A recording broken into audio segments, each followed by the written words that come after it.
Hello everyone. Okay, today we are going to be talking about the Ku Klux Klan. The Ku Klux Klan is an American Protestant led group.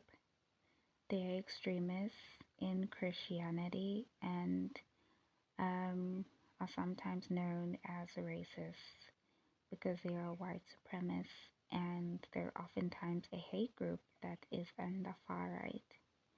There are a couple of pictures that I have just shared. If you can see the pictures on the side, you can see this group. So this is the Ku Klux Klan. This group was founded in 1865 and it is characterized as the first American terrorist group. They were founded during the Reconstruction and have since oppressed victims, which are mainly African Americans, Jews, or Catholics, by either terrorism, violence, and acts of intimidation. The leader of the organization or these groups over time has been known as a Grand Wizard. So that's what they usually call their leaders in this group. I can see that when I'm looking at this group, the Ku Klux Klan, that their acts of intimidation, terrorism, violence that they have done to these groups of people, especially when it comes to religious stands such as the Jews and the Catholics, is usually because of their political ideologies, and you're going to see that soon. So there are about three groups that I'm going to be talking about.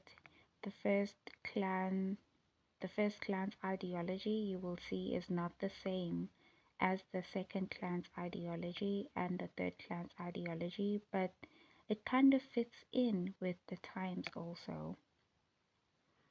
So the first clan's political ideologies are the following. The first clan believed that they're anti-black racism, they are white supremacists, they're white nationalists, they are in nativism, they are vigilantism, they are segregationism, they are Christian terrorists, and they were neo-Confederatism.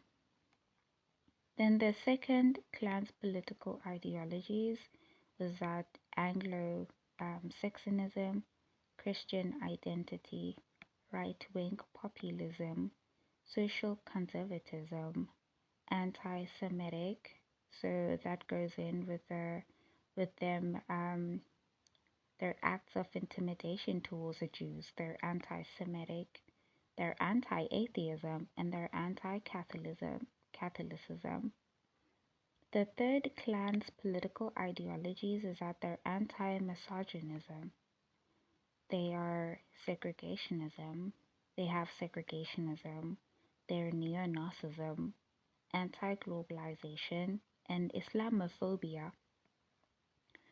So when did this start? When did the Ku Klux Klan start their acts of intimidation? When did they start to want to intimidate people and do all sorts of things to make people scared of them? During the Reconstruction era, there was a group of men who were against the radical Reconstruction, which was founded by the Confederate veterans. And so they began to assault and murder Confederate veterans and politically active black people along with their white political allies in the South. What they were doing to these politically active black people was um, taken against. So it was stopped in the 1871 by the federal law enforcement. The group then sought out to overthrow the Republican state governments in the South by intimidating voters, and targeted violence against African American leaders.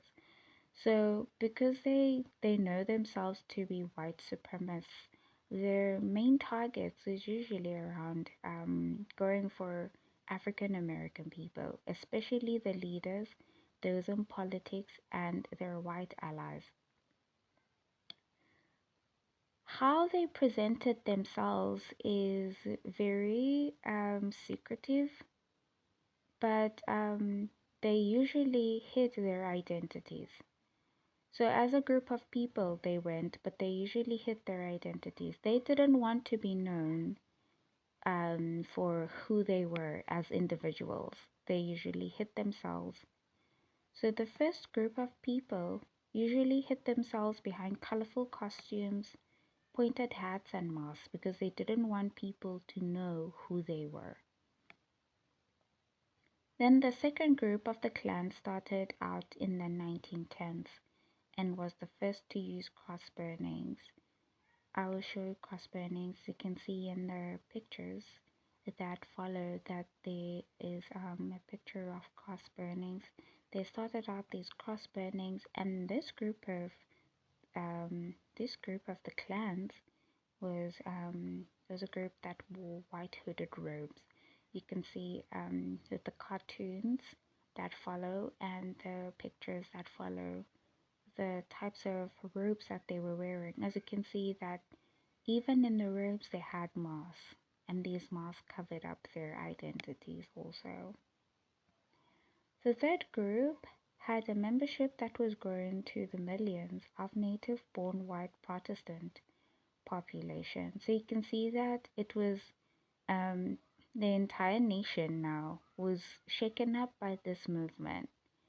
The entire nation was shaken up by this movement to an extent that very many people actually decided to join it. So the third group came in, and it already now was having many people join it. A person can argue and say that maybe people were joining because they were scared or they wanted the benefits that came from the group, because clearly maybe even the political leaders and the law enforcement was becoming very scared of the group. So it could be that many people were entering because they were scared, or people were just entering because they wanted to be a part of a group that's quickly growing. But this third group had a membership that was growing to the millions. Still, even when the membership was growing to the millions, the group kept secret. No one actually knows the exact amount of the growth. People just assume that it's in the millions because they're seeing so many people as members of the group. But they didn't know the exact amount because it was just secretive. Everything was happening in secret. This third group originated and was founded as a reaction to the civil rights movement.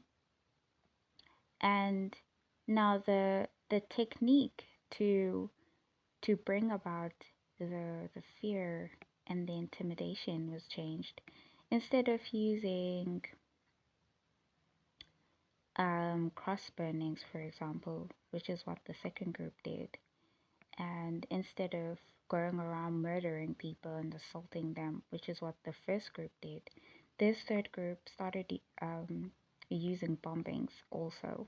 Along with murdering people, they started using bombings, and this seemed to be a technique that helped them achieve their goals, which were the goals of intimidating people um, and getting what they want. So this is the first group that I am starting with when I am dealing with bombings. As you know, in the previous studies, especially in 2020, I was talking a lot about terrorism. I spoke a lot about bombings and accidents. I spoke about wars. So this is just, I think it's a reoccurring theme that I'm going to stick to: bombings, accidents, wars, and civil unrests. Thank you for watching this video. I hope to see you in the next video where I'll be talking about the next group of people or the next bombings, what happened and where it happened and why it happened and how that group came to be. If you like videos on this type of content, then like, subscribe, and hit that notification button. I hope to see you in the next one. Goodbye.